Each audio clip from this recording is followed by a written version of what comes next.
Buenas tardes a todos y bienvenidos a esta segunda jornada, a la tarde de esta segunda jornada del curso de verano Europa ante los desafíos globales de la cooperación al desarrollo, erradicación y prevención de enfermedades endémicas, malaria, en la cual hemos organizado un panel de debate que hemos titulado, digamos, en consonancia con lo que el tema de la jornada de hoy, dedicada al presente de la malaria.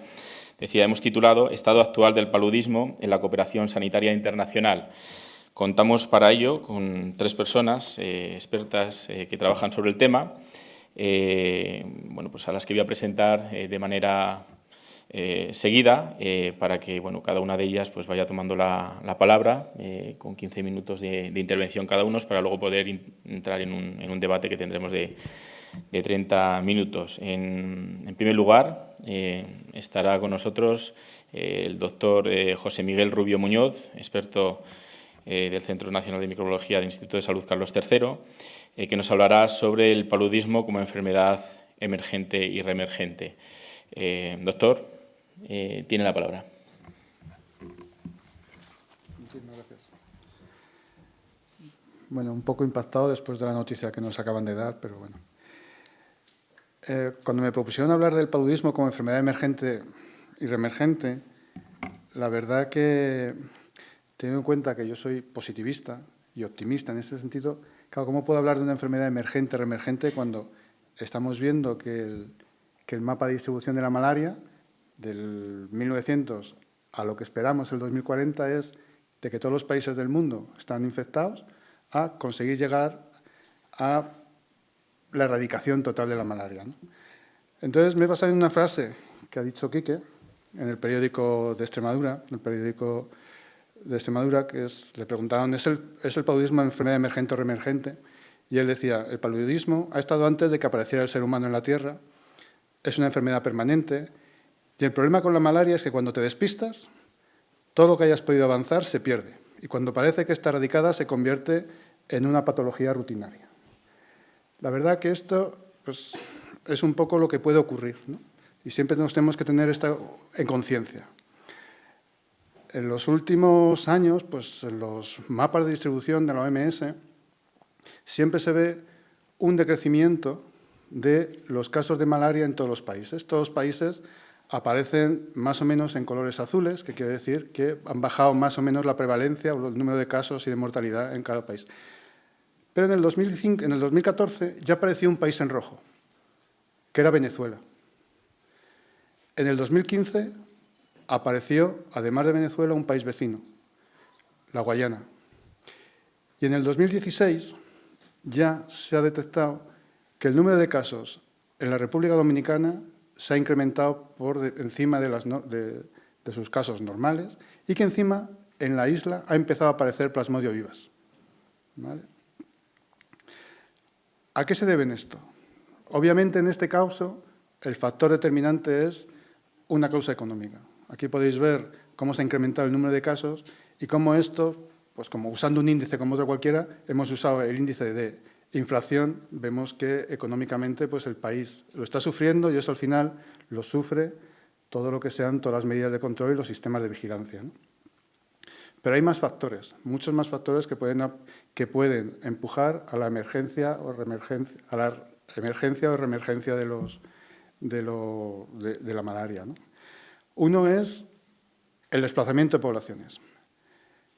Obviamente, el movimiento de refugiados está claramente identificado con el movimiento de la enfermedad junto a los refugiados, y estos refugiados pueden llevar enfermedades a otros sitios.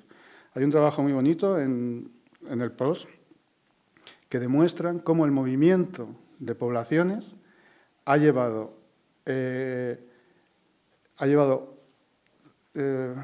marcadores de resistencia a ciertos fármacos a lo largo de cómo se han movido estas poblaciones en ciertas zonas, ¿no?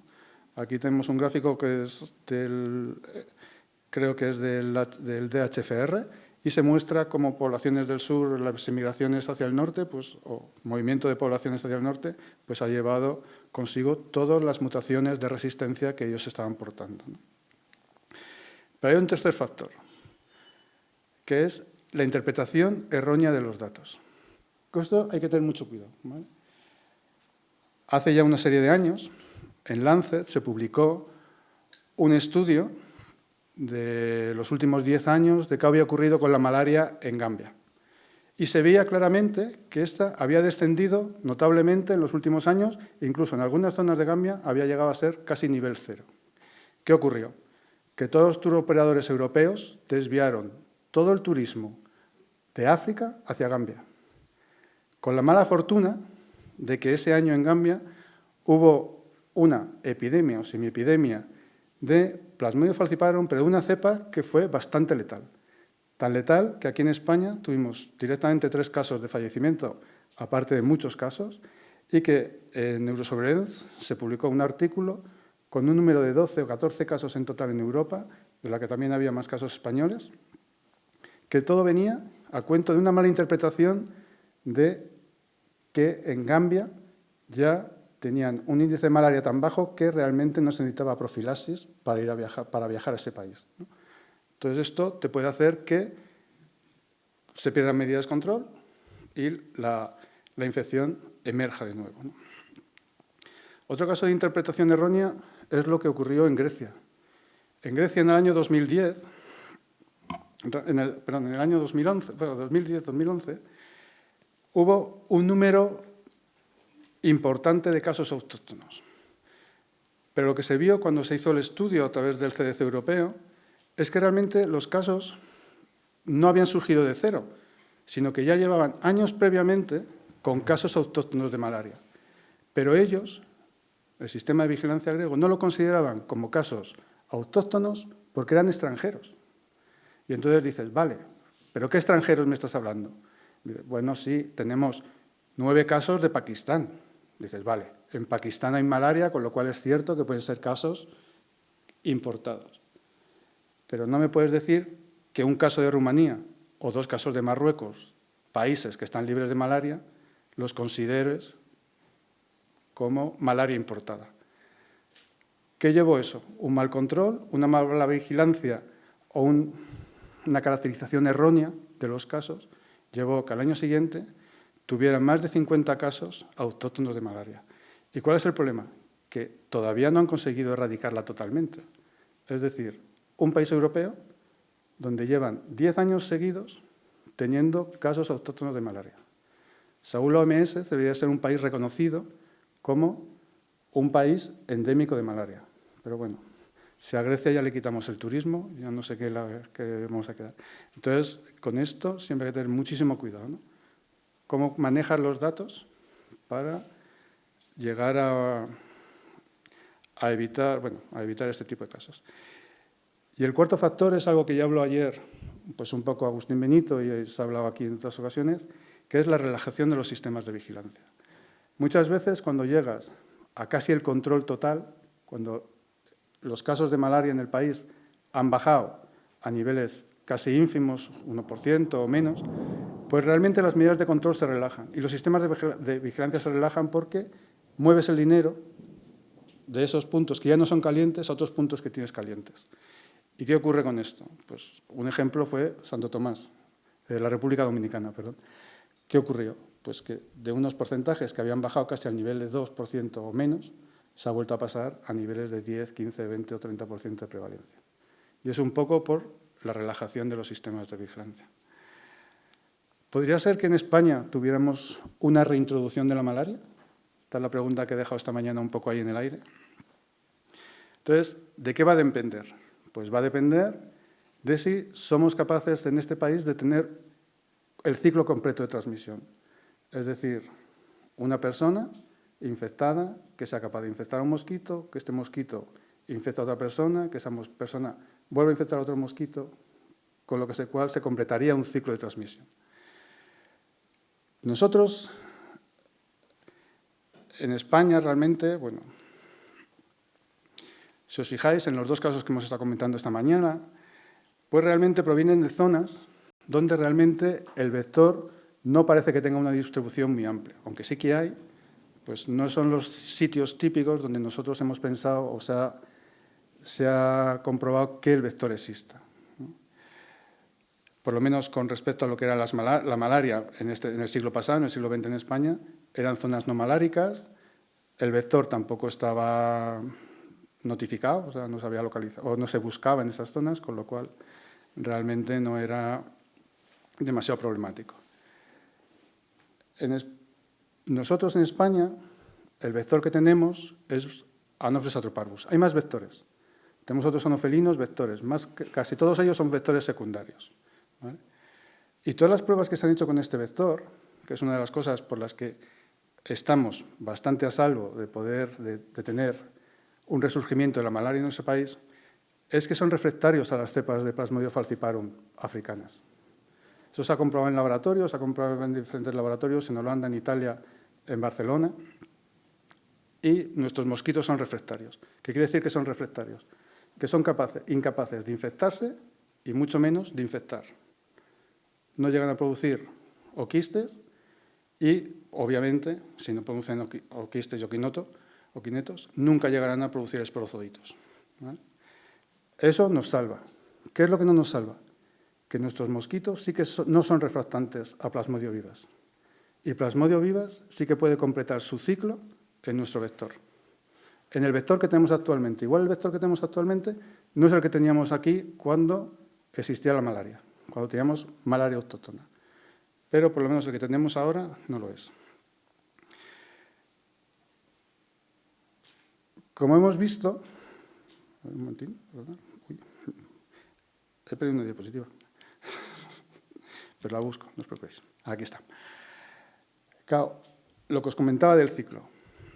Un factor importante, el número de casos que nosotros tengamos de Plasmodium vivax, ya que nuestro vector es el único que puede transmitir. Si os fijáis en esta gráfica, la verdad que el número de casos de Plasmodium vivax que tenemos en España son mínimos.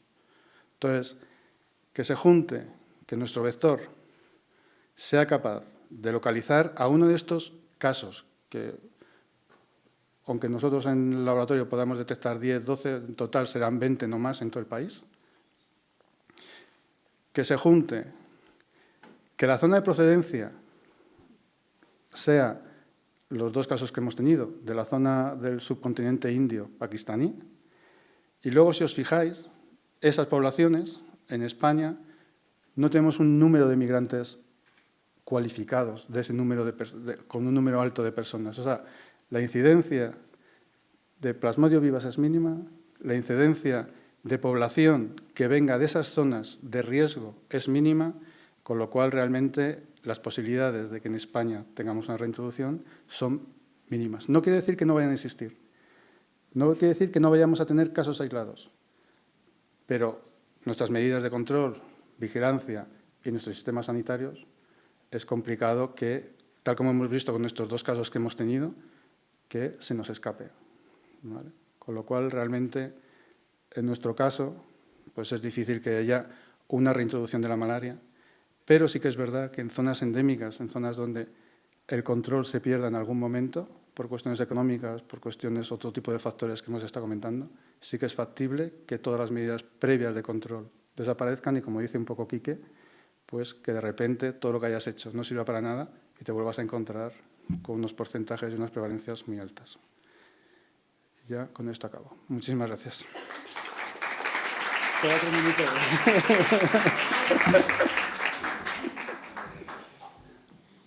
Muchas gracias, doctor Rubio. Sí quería hacer una matización cuando le he presentado, aunque ya le habíamos presentado esta mañana en otra de las ponencias, pero creo que el título exacto era que es usted científico titular y responsable del Laboratorio de Malaria y otras parasitosis emergentes del Centro Nacional de Microbiología del Instituto de Salud Carlos III. Pasamos a la segunda ponencia, en este caso a cargo de la doctora Marieta Iradier y Sánchez, que es coordinadora general de la Fundación Española para la Cooperación Internacional, Salud y Política Social del Ministerio de Sanidad, Servicios Sociales e Igualdad y profesora de la Escuela Nacional del Instituto de Salud Carlos III. Ella nos va a hablar sobre estrategias e iniciativas de lucha contra el paludismo en la cooperación oficial al desarrollo española. Muchísimas gracias por estar con nosotros. Muchas gracias.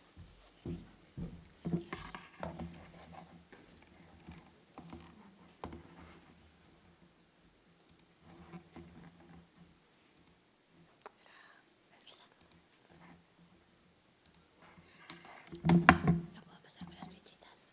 Como quieras.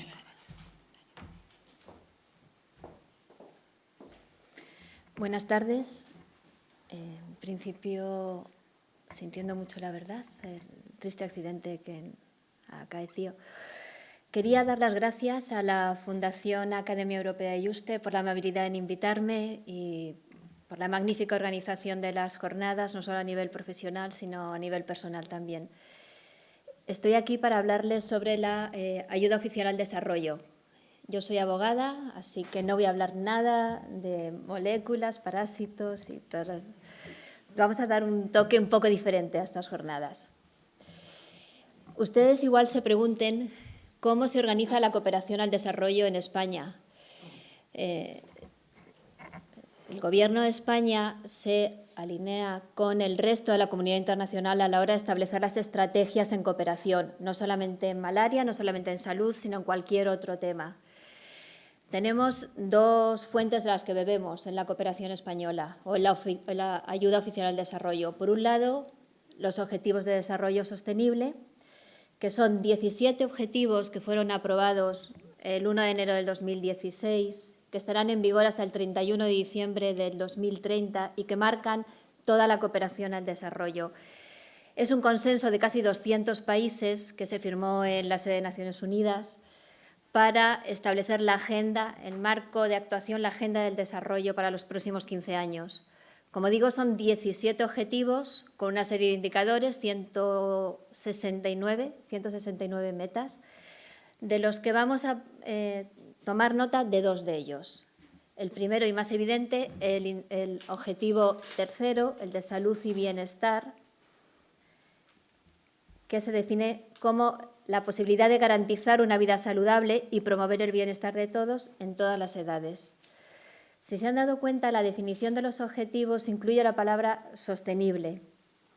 Me gustaría hacer una pequeña alusión a ese apellido de los objetivos, porque previamente, los que trabajan en cooperación previamente igual saben que habían unos objetivos de desarrollo del milenio que no eran sostenibles.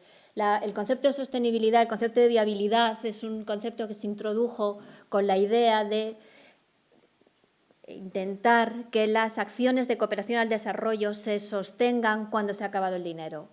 Estamos acostumbrados a que existan acciones de cooperación al desarrollo que mientras tienen financiación son muy eficaces, muy efectivas y estupendas, pero en cuanto se acaba la plata del país del norte no siguen actuando. Haber incluido en la dinámica de objetivo de desarrollo el apellido sostenible implica un compromiso con la cooperación no solamente del norte, sino y sobre todo del sur, en esa idea de viabilidad y de hacer más largoplacista la intervención y la apropiación por parte del país donde se está interviniendo. Por lo tanto, volvemos a los objetivos. El objetivo tercero, el de la salud, acabamos de definirlo.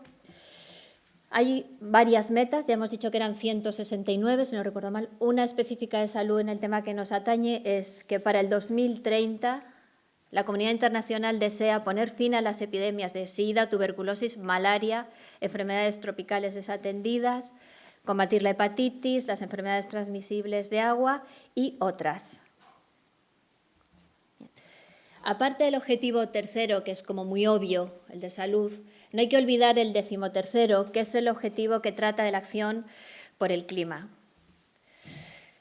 Se define como la adopción de medidas urgentes para combatir el cambio climático y sus efectos. Y una de sus metas establece que para el 2030 se han de promover mecanismos que aumenten la capacidad de planificación y gestión eficaz en relación con el cambio climático en los países menos desarrollados. Hemos estado 2 días hablando de ello. El cambio climático está directamente vinculado con las capacidades de los sistemas de salud locales, que deben de ir preparándose, deben de estar listos para enfrentar este cambio de patrón epidemiológico que ocasiona el cambio climático, ¿no? Reservorios de vectores, de mosquitos que se mueven en distintas áreas geográficas de los mismos países o en distintos países exigen de la comunidad internacional y qué decir tiene, sobre todo de los sistemas de salud locales, de los países endémicos, una mayor capacidad de gestión. Bien. Por lo tanto, les decía al principio de mi intervención que tenemos 2 fuentes. Una es Naciones Unidas y los Objetivos de Desarrollo Sostenible y, en segundo lugar, no tenemos que olvidar al Comité de Ayuda al Desarrollo, que pertenece a la Organización para la Cooperación al Desarrollo Económico. El Comité de Ayuda al Desarrollo es una institución formada por 28 países más la Comisión Europea, los 28 países más ricos, más industrializados, que establecen cómo se mide la ayuda oficial al desarrollo. Todos los países que formamos parte del comité mandamos anualmente nuestras estadísticas diciendo cuánto hemos invertido en cooperación al desarrollo, por qué instrumentos, en qué sectores, y se hacen unos datos anuales, unas revisiones interpares que luego comentaremos por países. El Comité de Ayuda al Desarrollo marca estrategias de contribución de las distintas cooperaciones de los donantes del norte para los países del sur, porque no podemos olvidarnos que el receptor de la ayuda también a veces llega a tener un cierto agotamiento, pues porque llegamos los españoles con una idea estupenda de trabajar en cooperación, entonces llegan los alemanes con otra fenomenal, entonces llegan los noruegos, entonces el Comité de Ayuda al Desarrollo intenta armonizar las políticas del norte para que vayamos todos en conjunto a sentarnos en las mesas de donantes con los países del sur, con nuestras contrapartes, a reforzar sus sistemas y a trabajar en cooperación, que es lo que debería de ser, ¿no? Trabajar juntos. Eso es uno de los objetivos del comité. Vamos a ver cuál es el objeto de mi exposición. Vamos a ver la ayuda oficial al desarrollo en cifras, cómo se ha manejado. Brevemente tengo que decirles que del 2014 al 2015 ha disminuido un 13% la ayuda oficial al desarrollo. Si recuerdan, hemos dicho que a partir del 1 de enero del 16 se implementaron los Objetivos de Desarrollo Sostenible, así que no es muy buen augurio que el año previo disminuyera en un 13% la acción de cooperación. En números crudos, en el año 14, que es la última estadística, se invirtió en ayuda oficial al desarrollo 131.586 millones de dólares. España ocupa el puesto 16 de los 28 países. Aquí estamos nosotros, en naranjita, como por en medio. Si vemos el porcentaje en comparación con la renta nacional bruta, España ocupa el número 4, el país cuarto, empezando por la cola. Verán ustedes una línea que atraviesa vertical, se refiere al objetivo del 0,7, el objetivo de cooperación al desarrollo. Solamente lo cumplen Suecia, Noruega, Luxemburgo, Dinamarca, Holanda y casi el Reino Unido. El resto de los países no lo cumplimos. Estas cifras que les he presentado son cifras de todos los sectores. Hablando específicamente de salud, en el 14 nos gastamos, los 28 países, 21.235 millones de dólares en programas de salud, un 13% de la ayuda neta. España contribuye con un 6,5%. La idea es que la salud se lleve el 15% de la ayuda al desarrollo. El 13%, bueno, es un percentil aproximado, no llega, pero bueno, no es una cifra muy mala. En cuanto al subsector, hemos visto el sector salud. El subsector está dividido en 3. Básicamente vamos a hablar en 2 transparencias de la salud del subsector salud básica, porque es donde está el paludismo encuadrado. La salud básica se divide en atención sanitaria, en control de la malaria y en control de enfermedades infecciosas. La malaria se lleva un 23% aproximadamente del dinero que se da en ese subsector, que equivale a unos 1.900 millones de dólares, 1.893 millones de dólares. Es lo que recibió la malaria en el 2014 de ayuda oficial al desarrollo. Por subsector, se lo tengo subrayado, la malaria, tienen unos códigos, como les decía al principio, en el fondo también sirve estadísticamente para establecer sectores y subsectores, cada país donde mandamos nuestro dinero. La malaria es el 12.262. Empezamos en el 9 con 1.400 millones, luego 1.600, 1.300, 1.700. Los últimos 3 años son positivos, 1.700, 1.900, casi 2.000 millones. El último año registrado, 1.900 millones gastados en la lucha contra la malaria. Hemos visto la ayuda oficial al desarrollo en el sector salud, en el subsector. Vamos a ver brevemente España cómo funciona. La ayuda oficial al desarrollo en España no está mal en los últimos datos, pues porque hemos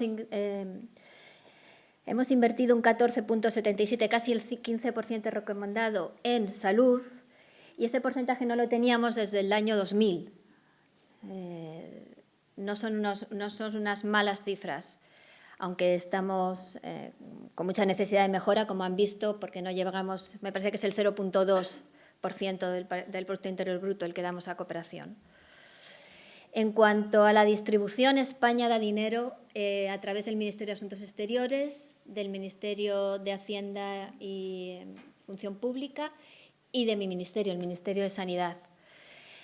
No somos unos grandes donantes, como pueden ver en la tabla. Desde el año 2010 no se da una cifra para el Fondo Global contra el SIDA, Malaria y Tuberculosis, no se da una cifra directamente ahí, se da a través de OMS, es la fila tercera por arriba, que si verán se ha seguido dando todos los años. No somos unos grandes donantes actualmente, pero el dinero que damos, bueno, no está mal enfocado.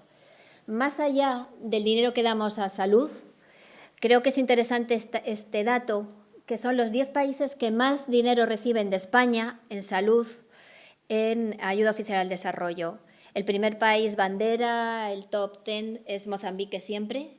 Conocéis, ya hemos hablado de Manisa en estos días.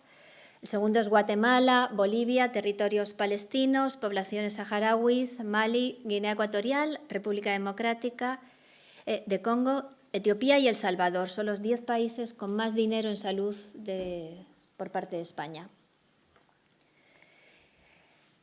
El informe de la OCDE que les comentaba antes, que se hace anualmente, que es una comparación entre pares, recomienda a España, como no puede ser de otro modo porque estamos en el 0,2, y que intentemos llegar al 0,7 de la renta nacional bruta y que definamos mejor el compromiso. ¿Por qué? Porque de estos 10 países no todos son prioritarios. Hay países en los que se da mucho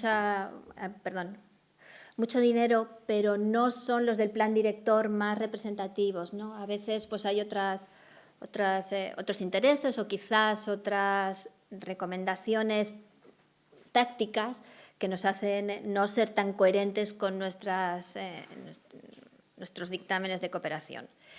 En cualquier caso, quería darles brevemente una visión de los Objetivos de Desarrollo Sostenibles, nuestra contribución a la cooperación oficial al desarrollo, y ahora muy brevemente quiero hablarles de la Agencia Española de Cooperación al Desarrollo. Sé que mañana va a estar la agencia extremeña, pero creo que podemos hacer una mención a la Agencia Española de Cooperación Internacional al Desarrollo, que depende del Ministerio de Asuntos Exteriores y Cooperación,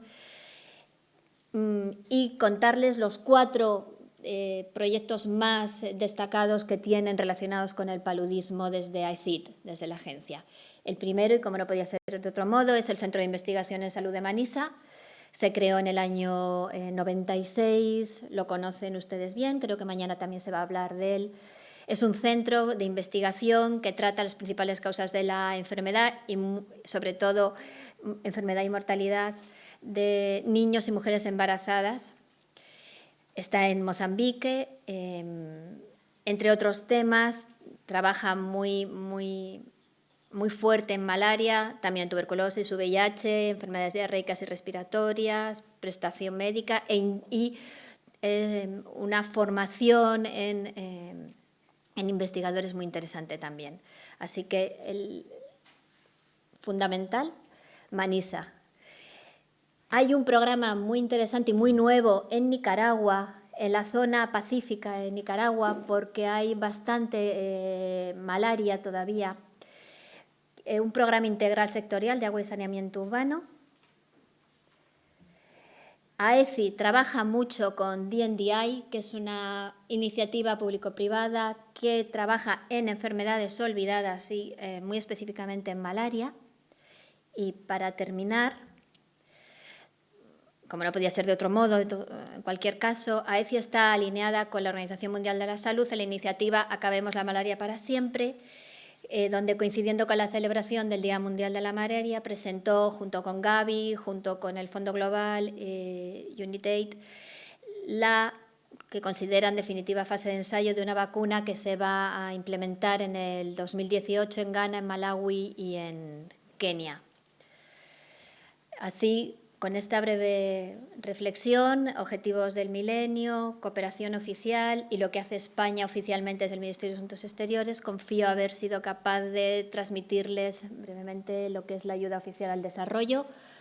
Nada más, esta es la bibliografía, por si tienen ustedes interés, y agradecerles el tiempo. Muchas gracias.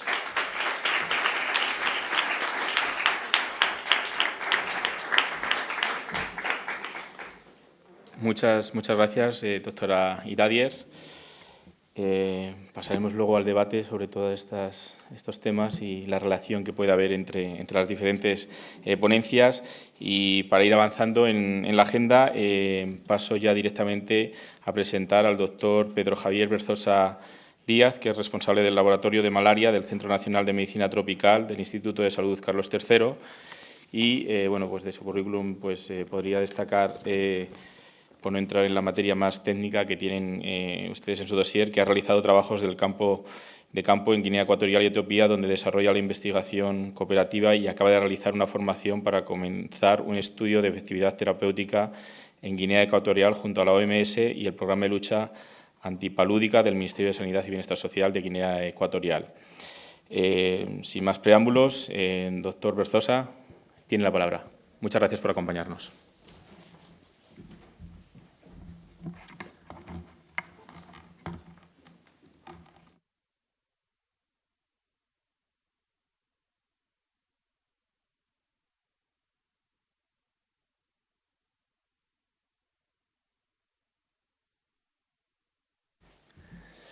Bueno, buenas tardes. Antes de nada deciros que tengo un hándicap importante porque yo me suelo mover mucho en las presentaciones y aparte señalo mucho y sobre todo el tiempo, explicar resistencias en 15 minutos, que me enteré ayer que tengo 15 minutos, es complicado. Yo lo voy a intentar, sobre todo que tengáis unos conceptos claros de lo que son las resistencias y bueno, y si pita el que ya lleva unos cuantos segundos, yo seguiré un poquillo, ¿vale? Bueno, voy a hablar de resistencias en paludismo y sobre todo la implicación que tiene a nivel global. Ya se ha dicho durante toda la mañana y parte de ayer que bueno, los tratamientos que se están utilizando en la actualidad son los tratamientos combinados con artemisininas. Estos tratamientos, aunque se están detectando resistencias, siguen siendo uno de los más efectivos que hay ahora mismo para uso normal. Está combinado, como ya se ha dicho, con dos tipos de moléculas, uno de vida media corta, que son las artemisininas, y otro de vida media larga. Esto nos permite una curación total del paciente.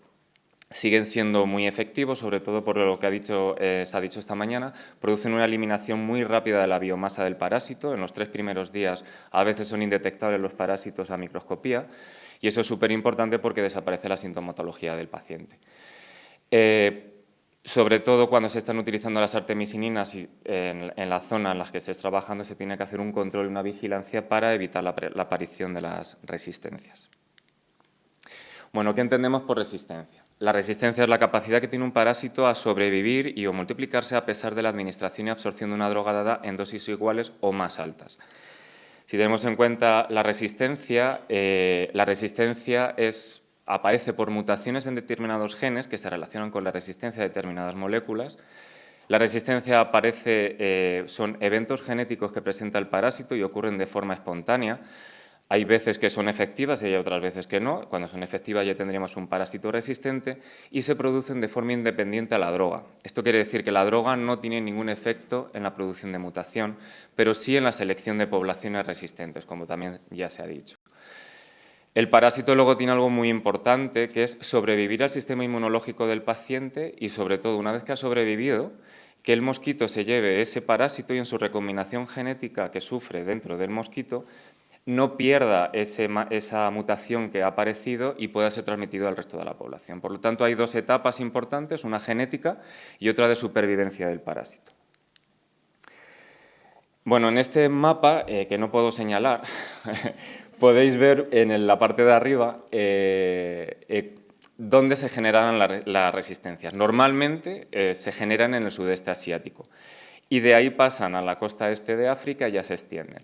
¿Por qué aparecen en el sudeste asiático? Bien, aparecen normalmente allí porque es una zona de baja transmisión, los eventos de aparición de mutaciones son frecuentes y la recombinación que se produce con los parásitos se sufre en un proceso de endogamia, es decir, las infecciones son con bajo número de poblaciones de Plasmodium falciparum, con lo cual las mutaciones que se producen fácilmente pasan al resto de la población de parásitos y se extienden.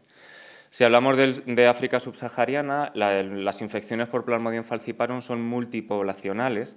Esto quiere decir que pueden aparecer eventos mutacionales, pero la recombinación es con mayor número de poblaciones de parásitos, con lo cual muchas de las mutaciones se pueden perder o tardan más en aparecer en la población.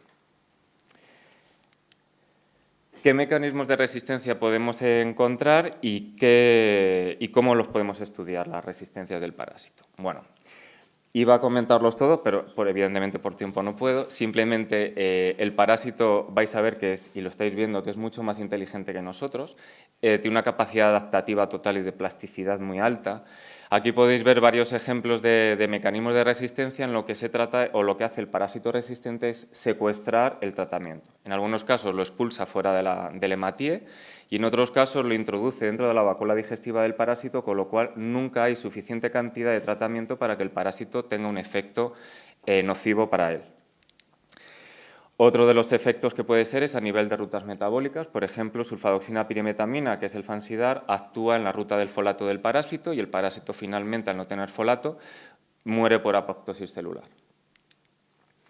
¿Cómo podemos detectar las resistencias del parásito? Bueno, las podemos detectar por estudios in vitro, que son fundamentales y esta mañana los han estado explicando. Los estudios de marcadores moleculares, que son fundamentales a la hora de apoyar los estudios in vitro, y los estudios de eficacia terapéutica, que cada 2 años se tienen que hacer. Los marcadores moleculares son de lo que hay de mayor utilidad o que tenemos de mayor utilidad sobre todo para ver el nivel de mutación genética que presenta el parásito y sobre todo para hacer distribuciones geoespaciales de los parásitos que presentan mutación y con posible resistencia a los tratamientos. El que presente mutaciones no a veces significa que presente resistencia in vivo.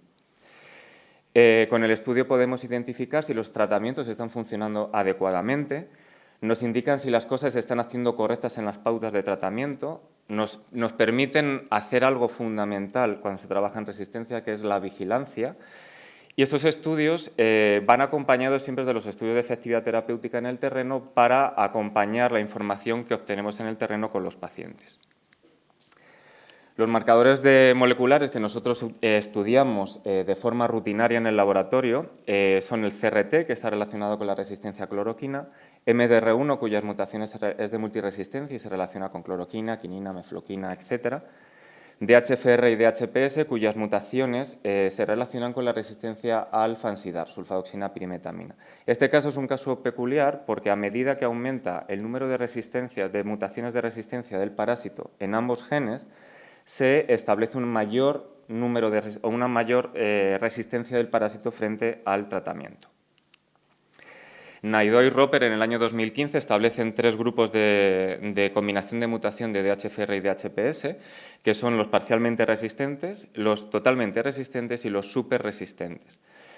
En el caso de los superresistentes habría otra variedad, que es incluir en la DHFR la mutación 164 y ese sería totalmente resistente. El tener estos 3 tipos de grupos mutacionales nos hacen ver que hay un alto nivel de resistencia genética, pero esto no quiere decir que el fansidar vaya a fallar a nivel in vivo. De hecho, los tratamientos profilácticos de preventivos intermitentes se están utilizando, aún sabiendo en zonas que hay una alta tasa de mutación en estos genes y están funcionando. En el año 2005-2007 apareció un nuevo marcador, es el PFATP6, que está relacionado con la resistencia al artesunato in vitro. Luego se vio que in vivo no tenía una mayor relevancia, pero bueno, hay laboratorios que lo utilizan para dar más información o catalogar los parásitos que hay en un área determinada. Nosotros lo hicimos en Guinea. Cuando aparecen marcadores moleculares es como las modas, creemos que es el mejor marcador, entonces todos los laboratorios que trabajamos en resistencia lo ponemos a punto y empezamos a estudiarlo, y luego te das cuenta que bueno, se incorpora para la vigilancia, se incorpora para catalogar el parásito, pero a nivel in vivo luego se vio que no tiene mucha implicación.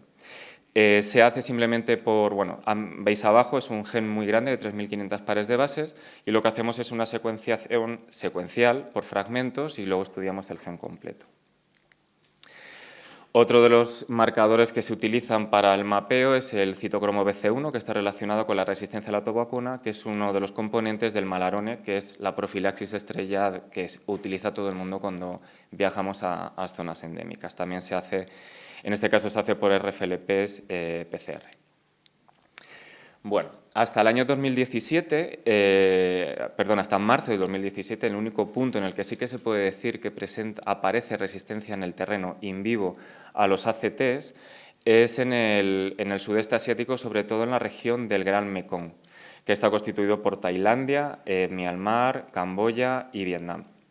En esta zona aparecen ya resistencias y en esta zona aparecen estas resistencias porque hay siempre malas prácticas del tratamiento.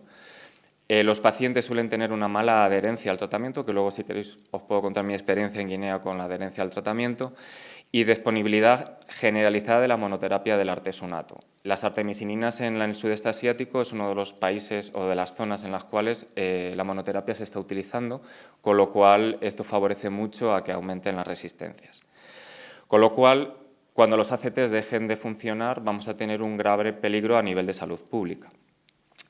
Como os digo, lo de los marcadores y la moda, en el año 2013 aparece un nuevo marcador genético. Este marcador genético es el K13 propeller y es el que hasta ahora tiene las mayores implicaciones a nivel de resistencia. Primero, porque sus mutaciones se ha visto que tienen resistencia, dan resistencia in vitro, y se ha podido comprobar que sus mutaciones también se han encontrado en parásitos en el terreno que se comportan como resistentes, con lo cual tenemos las dos partes, in vitro e in vivo.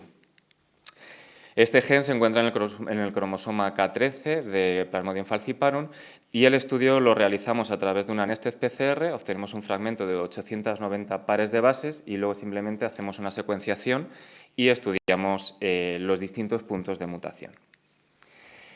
Como os he dicho, estas mutaciones están relacionadas con la resistencia del parásito tanto in vitro como in vivo. Cuando hablamos de resistencia al artesunato, se puede hablar de dos posibles niveles de resistencia a las artemisininas. Por un lado está la sospecha de resistencia, que es cuando se detecta lentitud en el aclaramiento parasitario, es decir, el día 3 de post-tratamiento sigue habiendo parásitos, eso se denomina lentitud en el aclaramiento, o hay parásitos que aparecen con una alta tasa de mutación en K13. Y luego está la resistencia confirmada, que es cuando aparecen parásitos que tienen ralentizado su eliminación con el tratamiento y aparte esos parásitos presentan mutaciones en el K13.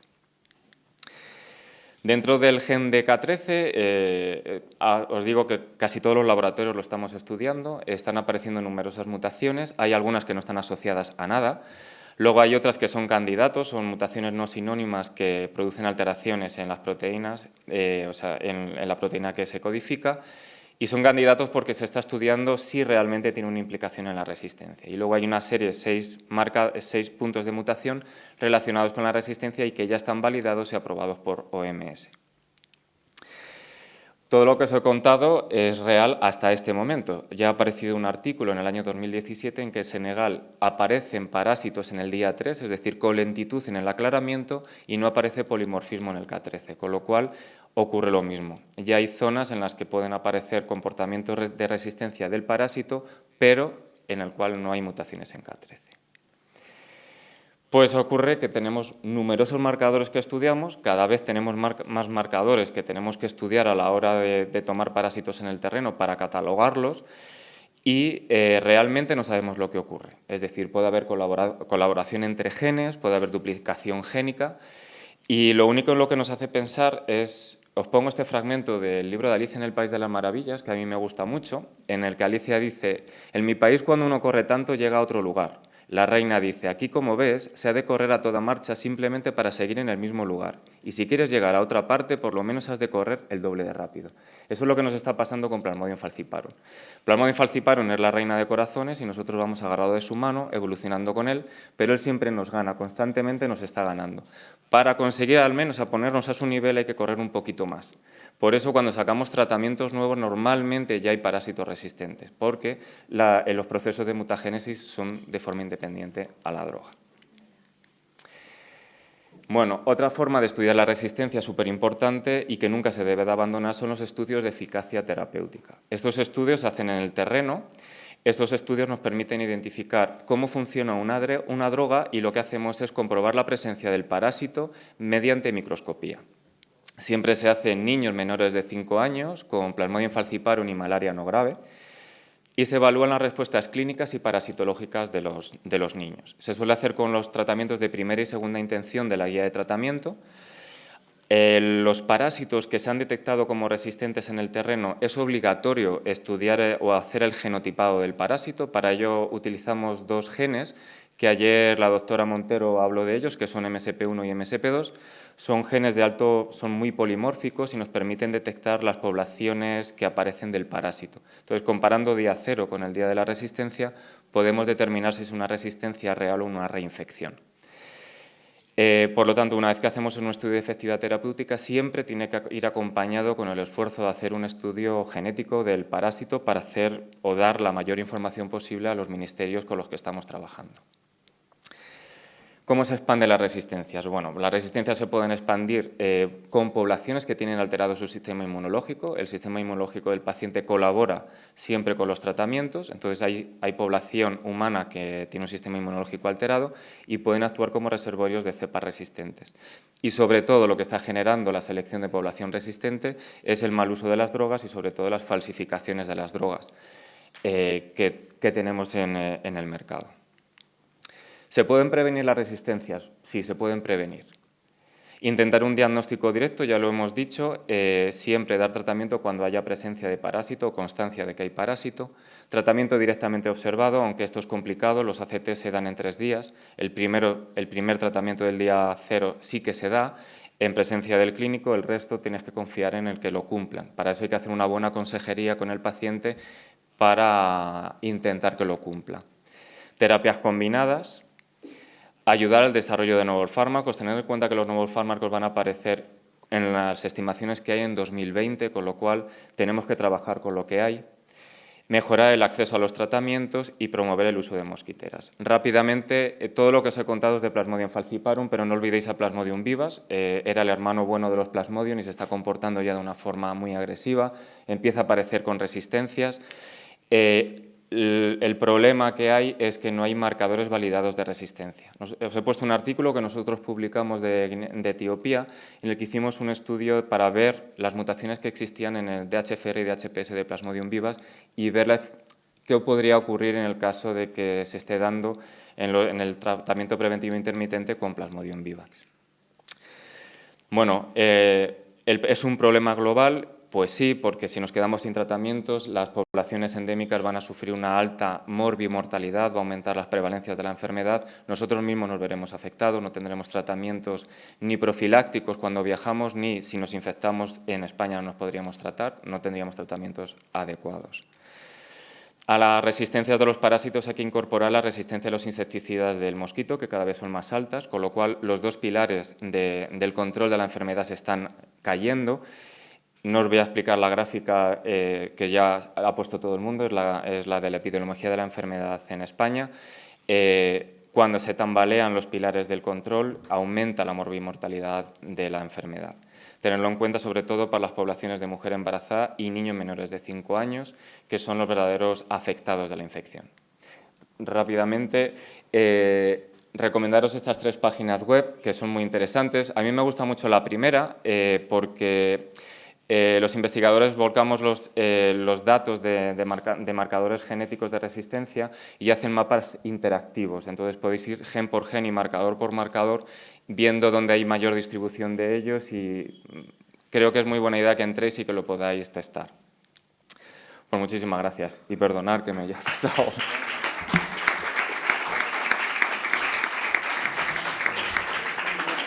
Muchas gracias, doctor Berzosa, por la capacidad de síntesis. Sabemos que los tiempos son limitados y a veces no nos da tiempo a cubrir todo. Yo creo que lo ha cubierto perfectamente. Seguramente se ha quedado algunas cosas en el tintero, pero bueno, para eso tenemos ahora otra media hora para poder discutir y poder completar. Bueno, las diapositivas, una cosa que lo digo ya también para los que les toque mañana, a los que no den tiempo, si se pasan, como está todo grabado, luego a la hora de ver la gente que vea el vídeo a través de Internet, pues va a poder parar, darle al pause y verla tranquilamente. Y si la diapositiva realmente puede mostrar información por sí sola, sin necesidad de una explicación añadida. Entramos en el panel de debate. Yo simplemente antes, y de cara al público que nos verá a través de Internet, señalar, porque bueno, se ha hecho mención por los ponentes al pesar por una noticia que habíamos dado, no había quedado grabada, pero bueno, a causa de la climatología y las fuertes lluvias ha habido el fallecimiento de una familia completa que estaba haciendo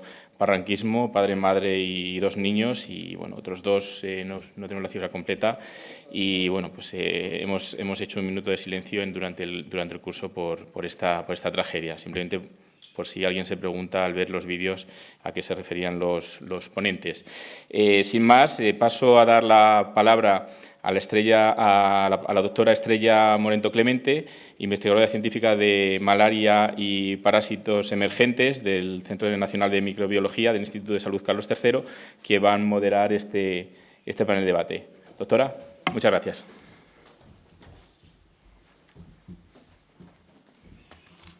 Muchas gracias por invitarme a moderar este panel de debate. Enhorabuena a los 3 ponentes. Que sepáis que contamos hoy con personas de gran experiencia dentro de lo que es la colaboración, como es Marieta, y también de gran experiencia en el campo del diagnóstico, no solamente aquí en España, sino en otros países, como es José Miguel. Y, por último, Pedro, que realiza gran parte también de su trabajo, no solamente aquí en España, sino en Guinea. Por tanto, os invito a que vayáis pensando en aquellas preguntas que os resulten interesantes, que aprovechéis este momento. Voy a empezar yo haciendo una pregunta a cada uno de los ponentes. Empiezo por José Miguel. Como comento, José Miguel tiene una gran experiencia en lo que es especialmente el diagnóstico de pacientes que se diagnostican aquí en España. Para que os hagáis una idea, probablemente reciba de 1.500 a 2.000 muestras de sangre al año, de las cuales 100 de ellas dan positivos para malaria. No solamente se encarga de diagnosticar, sino que además comprueba si esos pacientes están coinfectados con varias especies diferentes de malaria, y trata también de resolver y de dar salida a aquellos médicos que se enfrentan a aquellos pacientes que presentan resistencias. Tú has comentado durante tu intervención o has transmitido la idea de que no perdamos lo que hemos ganado hasta ahora en la lucha contra la malaria, algo de lo que estoy totalmente de acuerdo. Y a mí me gustaría, dada la experiencia que tienes tanto en el terreno aquí en España, con los medios de los que cuentas para diagnosticar y para estudiar al parásito, a través de esos pacientes a los que analizas, a los que evalúas, ¿cómo de posible es esa transferencia tecnológica a otros países a los que todavía no ha llegado y en los que es absolutamente necesario que sigamos haciendo gota gruesa, sigamos haciendo extensiones para observar la sangre bajo un microscopio, porque es algo rápido y económico, entre comillas, o incluso los test rápidos de los que hemos hablado, que vemos que van teniendo algunos fallos, así como la falta de sensibilidad de la gota gruesa o de las extensiones de sangre? ¿Cómo podemos solucionar este problema? ¿Y qué experiencia has tenido tú cuando has ido a países con los que no disponen de esas metodologías más avanzadas?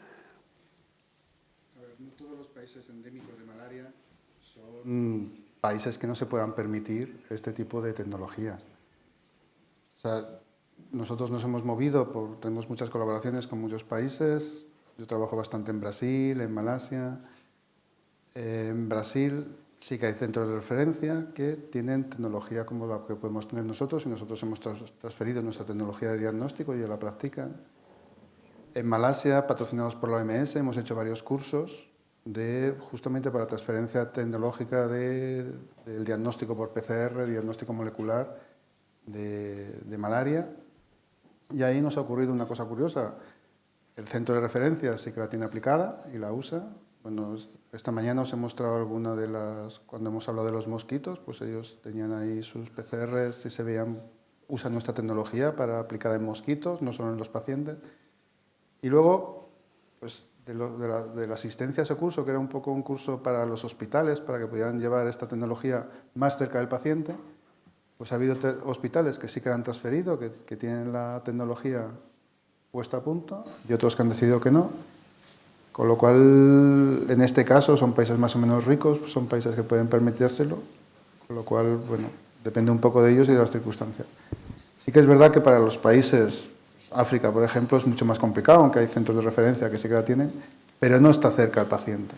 Nosotros sí que tenemos proyectos de investigación que justamente lo que buscamos es intentar transferir esta tecnología, pero no la tecnología que nosotros llevamos PCRs o cosas así, sino intentar de alguna forma transferir esta tecnología, o sea, transformar esta tecnología de alguna forma que se pueda transferir. Estamos colaborando con otras empresas para conseguir equipos muy pequeños, equipos de PCR pequeños, equipos que se puedan conectar a baterías. Estamos probando microscopios basados en una tecnología un poco extraña a través de un iPad o a través de un teléfono móvil. Estamos buscando diferentes alternativas que se puedan llevar al campo y que faciliten el diagnóstico sensible, que eso es lo que vamos a necesitar en el futuro, hemos dicho, para la eliminación y la erradicación. Pues muchas gracias, José Miguel. Paso a preguntarte a ti, Pedro. Esta mañana, cuando nos exponía Laura Sanz su maravillosa exposición en relación al desarrollo de nuevos fármacos, has hecho una observación muy interesante, la que comentabas que no solamente depende la administración de los fármacos, no solamente depende de las empresas farmacéuticas, sino de que haya países realmente interesados en que esta administración sea adecuada y llegue a cada uno de los pacientes que realmente lo necesitan. Como sé que tienes mucha experiencia en Guinea, me gustaría preguntarte cuál es el compromiso actualmente de un país como Guinea, endémico para malaria, qué seguimientos están haciendo realmente de la eficacia de los tratamientos, cómo es la situación actual en relación a este tema. Bueno, Guinea Ecuatorial es un país con unas características económicas muy peculiares, porque realmente es un país que tiene dinero, porque tiene un nivel de petróleo muy alto, de gas, pero de hecho para mucha cooperación no es un país prioritario. Yo creo que por eso te has referido antes de algunos países que están incluidos. Mucha brecha de inequidad, Guinea. Sí, sí. Lo que ocurre es que realmente ese dinero a la población no llega. De hecho, la sanidad y la educación prácticamente no existe. De hecho, los estudios de eficacia terapéutica, que nosotros siempre los realizamos con el Ministerio de Sanidad de Guinea, no se hacen desde el año 2010. Es decir, tienen 7 años de parón y hay que hacerlos cada 2 años.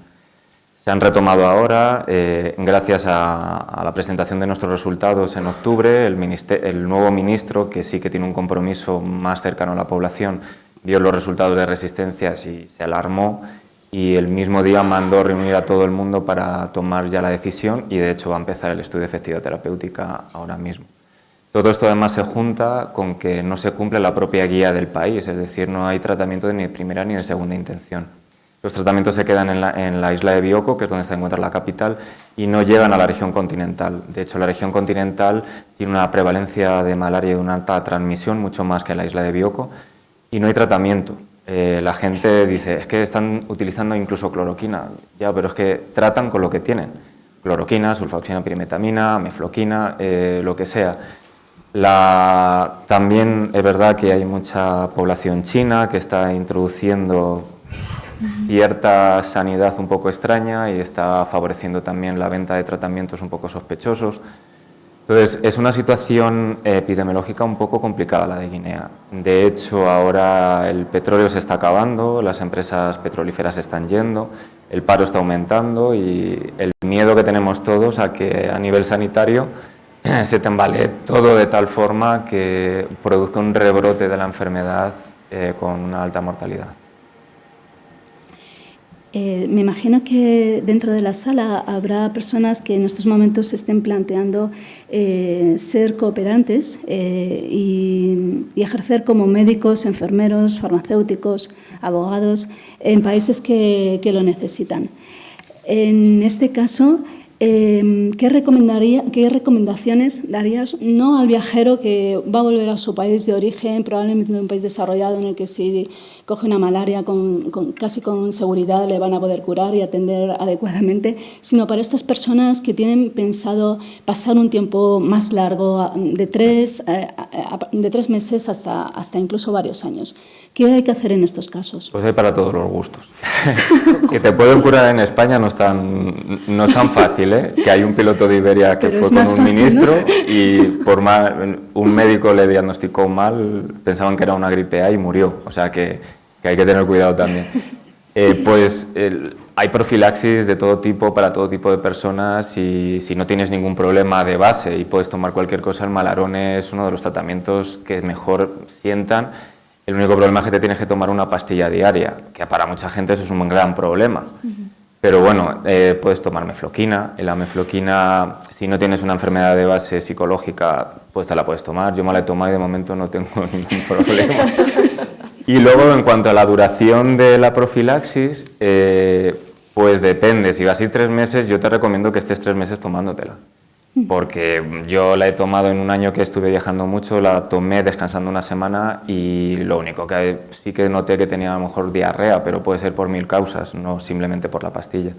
Y conozco gente, y ya te diré quién, que ha estado 3 años en Guinea Ecuatorial tomando mefloquina. Y otra amiga que estuvo en Guinea Ecuatorial viviendo también 3 años, ha tomado mefloquina embarazada, después de estar embarazada incluso se la da al niño. Con lo cual, la profilaxis, yo lo que recomiendo es que vayan a la unidad del viajero, porque la gente es muy loca y no va. Entonces, que vaya, que un profesional os recomiende y eso sí, tomadla antes de ir, si te sienta mal, pues cambiáis de profilaxis. Pero luego te encuentras gente que no la toma porque dice que le revuelve un poco el estómago. Pues yo prefiero que me revuelva el estómago que tener una malaria cerebral. Pero vamos, eso. Que vayáis a la consulta del viajero. Y aquí voy a hacer una aclaración. No se puede pedir cita a la consulta del viajero una semana antes de irte de viaje. Eso, exacto. O sea, coger tiempo, porque están saturadas. O sea, pedir 3 meses antes, 4, que más o menos cuando ya tengas organizado el viaje. No en el último minuto, porque entonces no te van a poder vacunar, no te van a poder dar profilaxis, y eso si consigues cita. Sí. Muchas gracias, Pedro. A ti. Y por último, Marieta, nos has comentado que el gran reto que tenemos que, entiendo, cumplir, ¿no?, para el 2030 es poner fin, has dicho, poner fin a la malaria, el SIDA, las enfermedades transmisibles por agua y creo que al menos 2 o 3 más has mencionado. Sin ser muy pesimista, me parece que en 15 años no nos va a dar tiempo. Como ha dicho Pedro, tenemos que correr detrás de Plasmodium. Bueno, corremos detrás de Plasmodium y no le alcanzamos, pero corremos detrás del virus del SIDA y tampoco, y la tuberculosis también se nos escapa. Es verdad que, por ejemplo, en el tema del SIDA aquí tenemos enfermos crónicos que, como dicen algunos médicos, se nos empiezan a hacer mayores. Eso significa que tenemos mucha suerte de por fin encontrar tratamientos que no terminan de eliminar la enfermedad, pero sí que mantienen a nuestros enfermos de SIDA vivos y que afortunadamente incluso en algunos casos están llegando a los 60 años, a los 65, a los 70 y algunos médicos se atreven a decir que afortunadamente igual incluso mueran de otras cosas que no sea el SIDA.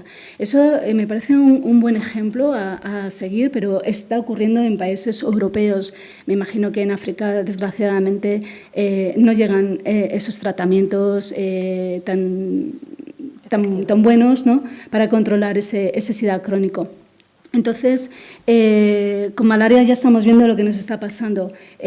Como dice José Miguel, tenemos que llevar una maquinita que no dependa de la electricidad para hacer una PCR para diagnosticar la malaria. Y así, pues, un sinfín de necesidades que habría que desarrollar previamente durante estos 15 años, que son necesarios para llegar a eliminar estas enfermedades tan devastadoras.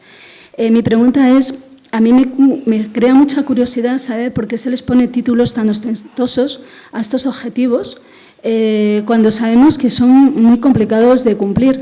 ¿Por qué no? Me gustaría que en esos 169 metas que se proponen hubiera una que se titulase en el año 2030 habrá llegado la electricidad a todos los lugares del mundo. Igual la hay. Bueno, o que funcione bien la electricidad de forma constante y que no se nos vaya la luz mientras hacemos una PCR, por ejemplo. O el alcantarillado en muchas zonas en las que actualmente, o el agua potable a muchas zonas en las que todavía no llega o las aguas no son limpias y un largo etcétera que nos falta por desarrollar para realmente terminar del todo con estas enfermedades, a paliarlas mucho mejor de lo que en estos momentos lo estamos haciendo. Bueno, me parece que en tu pregunta realmente hay una base metodológica, que es cómo se establecen los indicadores, que es realmente me parece que es lo que estás planteando, ¿no? Sí, eso es. Bueno, esa pregunta tiene mucho truco, ¿verdad? Es difícil. ¿Qué ocurre? No lo sé, porque no os sorprenderá saber que no pertenezco a Naciones Unidas.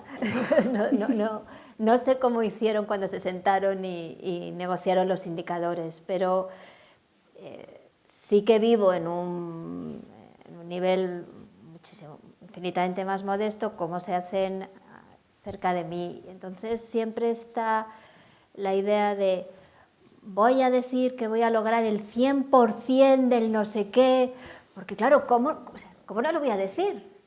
¿Cómo no lo voy a decir, Estrella? ¿Cómo no voy a decir que yo no voy a ser capaz de tal? Y yo lo hablo mucho con mis alumnos en clase, digo, vamos a ver, pero si es que nunca venís todos a clase, o sea, nunca venís el 100% de los alumnos a clase, ¿cómo esperáis que erradiquemos el 100%? Pero es verdad que a la hora de establecer indicadores o metas, o como queramos denominarlos, los países o los redactores, los formuladores, se crecen, ¿no? Y piensan que no es correcto no poner una meta muy homérica, ¿no? Muy excesiva. Y yo creo que, de hecho, yo creo que pecamos de optimistas en la evaluación que se hizo de los objetivos del milenio, los que os comentaba que eran previos, que no eran sostenibles, bueno, se hizo una evaluación y se vio que efectivamente no se habían cumplido las metas porque eran sumamente ambiciosas. En este caso va a ocurrir igual.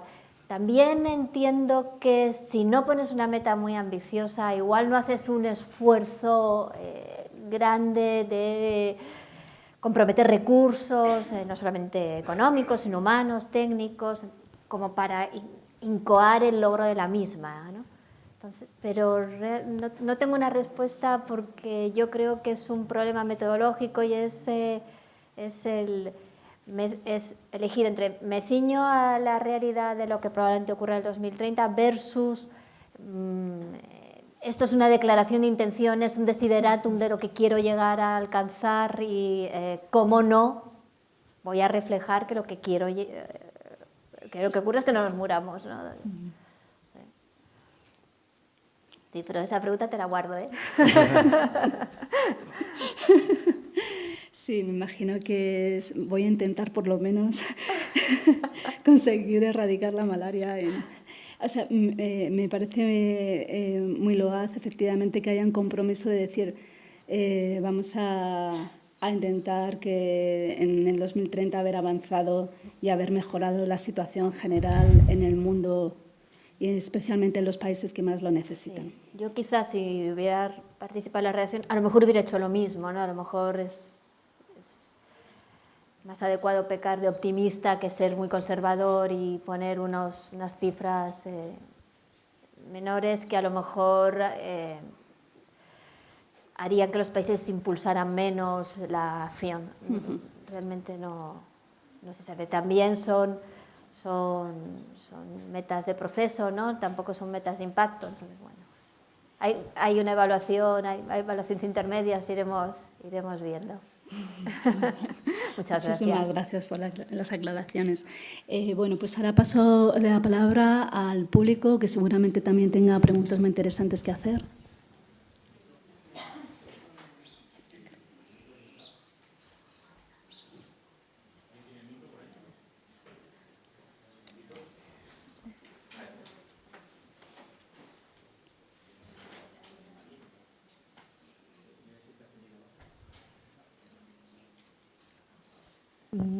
A ver, era una pregunta para Marieta.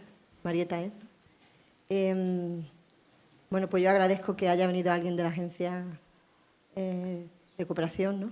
Porque no entiendo muy bien cómo hace ya tanto tiempo que se asimiló el tema de la pobreza con el tema de la enfermedad. Sin embargo, el presupuesto de la ayuda oficial al desarrollo disminuye cada vez más, ¿vale? Nosotros no solo que no nos estamos acercando al 0,7, sino que nos estamos cada vez yendo más atrás. Yo no sé si estamos en el 0,2, como tú has nombrado, o ni siquiera eso. Pero lo cierto es que a pesar de que hay una estrecha relación y un vínculo importante entre la pobreza y la enfermedad, parece que esto no está muy asumido ni de cara siquiera a quererlo solucionar, ¿no? En cuanto al objetivo de desarrollo del milenio, por supuesto no se cumplieron, a pesar de que hay algunos de los objetivos en los que se habla de un gran avance, ¿no? Los objetivos de desarrollo sostenible, que no solamente aumenta mucho Sanidad 17, pero las metas son 169, te digo que algunos de los temas que ni siquiera se han tratado por cómo se han negociado, voy a cómo se ha negociado, concretamente en ninguna de las metas se habla de LGTBI y ha sido por una gran presión de algunos países. Quiero decir que realmente son declaraciones de intenciones donde para nada existe una realidad, ni siquiera abrir los oídos a los entendidos y a la gente que está trabajando en terreno y que se debería dejar. Sé que ha habido muchos técnicos y muchos profesionales trabajando en la elaboración de las metas, ¿no? Pero que no han sido muy objetivos, o sea, no han tenido mucha escucha en muchos de ellos, por ejemplo, en el tema de los LGTBI, ¿no? Y, por supuesto, lo que tú dices, o sea, uno se viene arriba y escribe lo que quiere, pero no tiene ninguna base si no hemos aprendido de los ODM. O sea, es que es como el mundo de Yupi, ¿no? Tú te lees las metas y dices, bueno, es que en 13 años, ¿cómo vamos a conseguir lo que no se ha conseguido? Concretamente en malaria, fíjate desde donde nos hemos remontado que se está estudiando la malaria, ¿no? Eran 13 años o al 2040 erradicamos en el mundo mundial todo esto, ¿no? Entonces un poco, no sé. Sí. Pero bueno, mi pregunta eran dos, pero una ya la habéis respondido con el tema de Guinea Ecuatorial, que parece que sea mentira que uno de los 10 países en los que España da ayuda a la cooperación sea Guinea Ecuatorial. O sea, ya nos vale. La siguiente es si consideras que España en algún momento de estos años pretende aumentar el presupuesto para la ayuda oficial al desarrollo o vamos para atrás. Muchas gracias. En primer lugar, respecto a tu reflexión, sin duda hubo que hacer cesiones porque que firmen 198 países no es gratuito. claro, la cooperación al desarrollo tiene una parte geopolítica y otros componentes que seguro se tuvieron en consideración en las negociaciones. No obstante, yo creo que haber elaborado este memorándum y haberlo firmado, más allá de la dificultad de implementarlo, yo creo que sí es positivo. En cuanto a tu pregunta sobre si se va a aumentar, creo entender que sí. Ahora mismo se están elaborando los presupuestos para el 2018. En mi conocimiento técnico de cómo se están negociando, creo que sí se va a incrementar, no solamente respecto del 2017, es que desde el 12 ha habido un bajón importantísimo de la cooperación al desarrollo en todos los ámbitos, no solo en la salud, que la salud ha sido sustancial. Creo que en el 2018 y siguientes, porque los presupuestos se hacen para 3 años, para 3 ejercicios, sí va a haber un incremento. No os mentiría, no sé decir las cuantías, pero me parece que la filosofía es esa.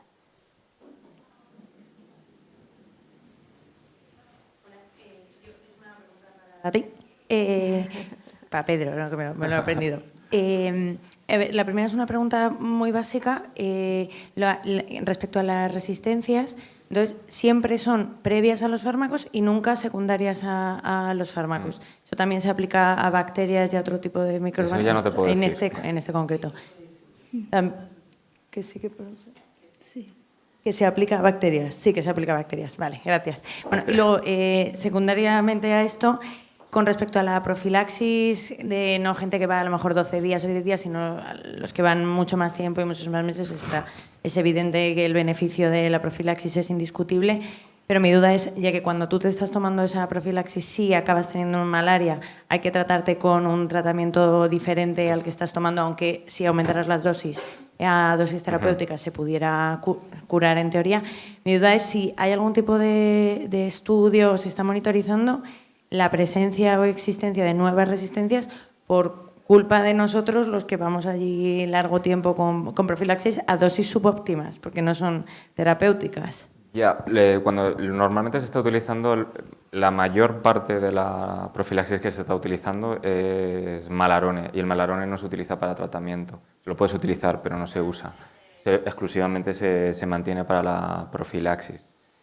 Si hay algún estudio en el cual esa profilaxis está provocando alguna selección poblacional, no lo he leído o no lo he visto, no quiere decir que no lo haya, ¿eh? Y no sé si me habías dicho el tiempo más... ¿Me habías dicho algo sobre...? Ah, vale. No sé si te he respondido. Entonces, si con la sulfadoxina pirimetamina está empezando a haber resistencias en ese fármaco como profilaxis es que, perdona, sulfadoxina pirimetamina a lo mejor me he explicado mal. No se utiliza como profilaxis, se utiliza como tratamiento preventivo intermitente, que es distinto. Ah, dosis terapéuticas. Sí, claro, sí, no, ahí se da dosis terapéuticas. Lo has explicado bien. Sí. Entonces, ese tratamiento hay una alta tasa de mutación relacionada con la resistencia a sulfadoxina pirimetamina, pero esa resistencia genética no está al mismo nivel a nivel in vivo. Es decir, nosotros hemos podido detectar los superresistentes en Guinea Ecuatorial en un porcentaje elevado, pero por ejemplo la mutación 108, que es una de las claves, está a un 95% la presencia en Plasmodium falciparum, pero eso no tiene repercusión in vivo. La resistencia a la sulfadoxina pirimetamina en Guinea Ecuatorial está en torno a un 17 o un 20%, la de in vivo. ¿Vale? Entonces, puedes tener una resistencia genética de un 80% y una resistencia in vivo del 20%. ¿Vale? Eso no quiere decir que para tratamiento no lo puedes usar, evidentemente, porque a partir de un 10-15% ya no puedes usarlo como molécula de tratamiento, pero sí como tratamiento preventivo, y es lo que se está haciendo.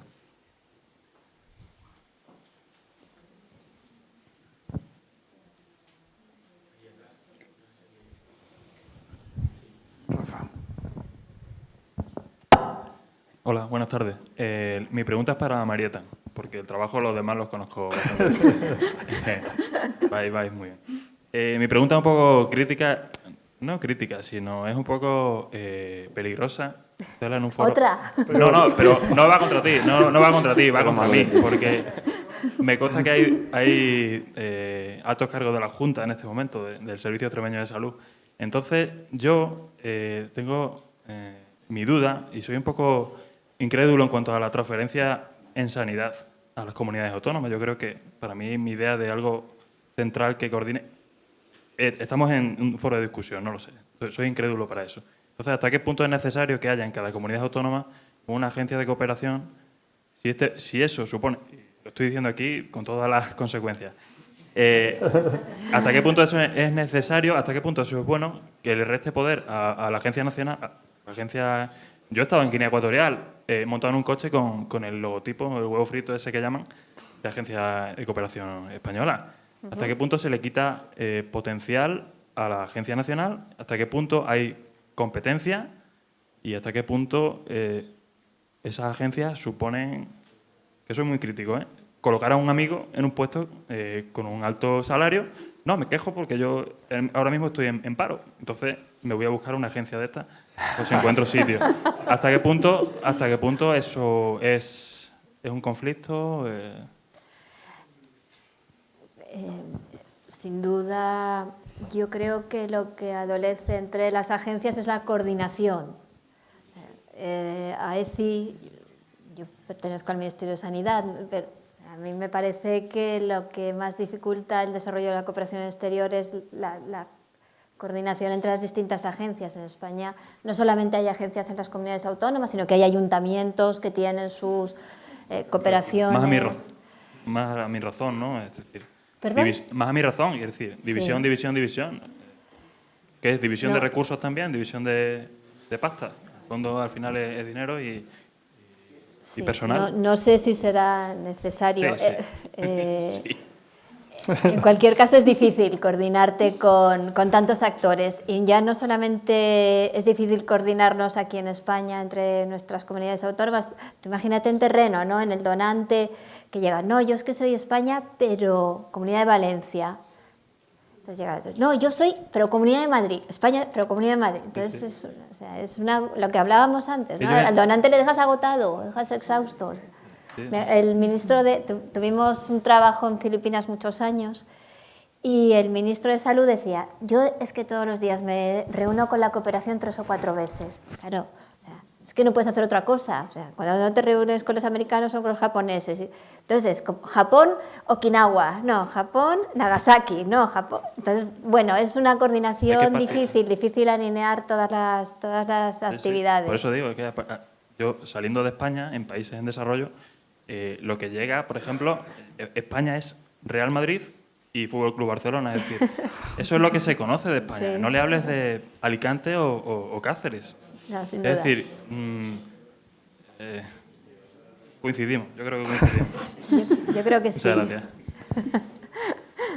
Bueno, yo lo único, a lo mejor es un complemento, porque a mí me impactó esta mañana la falta de sanitarios tan grandísima. Entonces, a lo mejor, en vez de tantos cooperantes, ¿por qué no hacemos sanitarios del sitio? O sea, quisiera yo saber qué esfuerzos se hacen, porque es que yo me quedé esta mañana alucinada, qué esfuerzos se hacen para que haya más médicos, más enfermeros, más allí, si hay facultades allí, si hay... O formarse aquí y llevar para allá. No lo Esta sé. es una pregunta bonita, Estrella. Me gusta que te guste. Es que no se la quería pisar la pregunta. Mira, pues es una pregunta muy bonita, porque justamente ahora en AECI, en coordinación con la Dirección General de Ordenación Profesional y el Consejo Interterritorial, estamos trabajando en un proyecto que ha empezado en Mozambique. Mozambique es un país muy receptor de ayuda, ¿no? En Mozambique, en Níger y en Etiopía, para extrapolar nuestro sistema MIR a esos países. Entonces es bonitísimo, porque ya llevamos 2 años en Mozambique, recién empezamos ahora Etiopía y Níger. Hemos empezado coordinando a la orden de los médicos con el MISAU, o sea, lo que es nuestro Consejo General de Colegios Médicos, con nuestro Ministerio de Sanidad y nuestro Ministerio de Educación. O sea, están siguiendo los pasos que nosotros hicimos en la década de los 80, 90, pues para crear nuestro estupendo sistema MIR, que, muy extrapolable, con la idea lo que estás tú comentando, ¿no? Con la idea de nutrir a Mozambique, o sea, que ya basta de brigadistas, de coreanos o de cubanos o de expatriados, sino vamos a nutrir a Mozambique con mozambiqueños cualificados. Estamos trabajando en ello, nos encontramos siempre en Mozambique, en Brasil, en Guatemala o en Filipinas, con un colegio de médicos, a veces un poco reino de taifas, que no quiere que haya tantos especialistas, pues porque tienen otros intereses, a lo mejor espurios pues a la salud pública y tal. Pero sí se está trabajando. España es muy reconocida por la formación de los especialistas, no solamente en medicina, enfermería, yo creo que todos lo saben, está excelentemente considerada. Ahora estamos trabajando en ese área. Durante mucho tiempo con Pepa, con mi compañera, trabajamos 7, 8 años en Egipto formando enfermeras. Enfermeras egipcias formaban enfermeras. O sea, también es evitando en la medida de lo posible esa necesidad de expatriar españoles. No hace ninguna falta. O sea, hay mozambiqueños, etíopes, egipcios perfectamente cualificados. A lo mejor necesitan ciertas herramientas didácticas, ¿no? A lo mejor cierto curso de formación de formadores o algún pequeño reciclaje, pero estuvimos 7 años formando enfermeras, yo creo, muy exitosamente, y ahora este proyecto de los MIRES en África a mí me parece que es muy bonito. La Dirección General, o sea, dentro de mi ministerio, la Dirección General de Ordenación Profesional están trabajando muy interesados en ello. Y son 2 ejemplos, se me ocurrirían más, pero son ejemplos en ese sentido muy interesantes y sostenibles, ¿no? Porque realmente eso queda allí. Y además has dicho una cosa muy importante que es lo de formador de formadores. Normalmente cuando hacemos cursos de formación en zonas endémicas formas a un grupo de técnicos de laboratorio, enfermeros, etcétera, y no creas una cabeza visible que va a ser el responsable de formar a los nuevos enfermeros o técnicos que lleguen al laboratorio. De hecho, José Miguel esta mañana lo ha comentado, en estas zonas es muy normal que estés trabajando con un técnico y al día siguiente, ¿y dónde está fulano? No, es que se ha ido, el ministerio lo ha mandado a otra zona. Se ha ido con la cooperación americana. Claro, y te has quedado ya sin el técnico. Entonces, la creación de un formador de formadores es esencial para mantener sobre todo la estructura sanitaria de una forma adecuada. Muy bien, pues creo que damos por finalizada esta sesión. Gracias a todos por vuestra intervención, especialmente a vosotros 3, y gracias por transmitir la experiencia que tenéis. Muchas gracias. Muchas gracias.